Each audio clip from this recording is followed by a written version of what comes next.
పొడిసెను చదువుల జెండగా మారి ఈ దేశపు మొదటి పంతులమ్మగా చేరి మన జీవితాల్లో నింపిందో వెలుగుల దారి మరువద్దుర సమాజమా మహనీయులను మరువద్దుర సమాజమా మహనీయులను మరువద్దుర సమాజమా మహనీయులను పూలే సావిత్రిబాయి త్యాగాలను అనగారిన జీవితాల్లో అక్షరధారి పొద్దై పొడిసెను చదువుల జెండగా. పుణ్య దంపతులు మాత్రమే ఈ సబ్బండ కులాలకి అన్ని వర్గాలకి అన్ని రకాల కుల మతాలకు అతీతంగా సేవ చేసి వాళ్ళ జీవితాన్ని త్యాగం చేసినటువంటి వ్యక్తులు.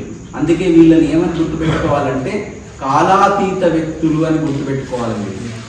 కాలాతీతం అంటే వీళ్ళకి కాలంతో లెక్క లేదు, కాలానికి అతీతమైనటువంటి వ్యక్తులు. అంటే ఎప్పుడో 1827 1831లో పుట్టినటువంటి సావిత్రిబాయి పూలే జ్యోతిరావు పూలేలు ఈ రోజు కాదు కదా, ఇంకా తరతరాలకి కూడా ఆరాధ్యులుగానే ఉంటారు. అంటే వాళ్ళు కాలానికి అతీతమైనటువంటి వ్యక్తులు.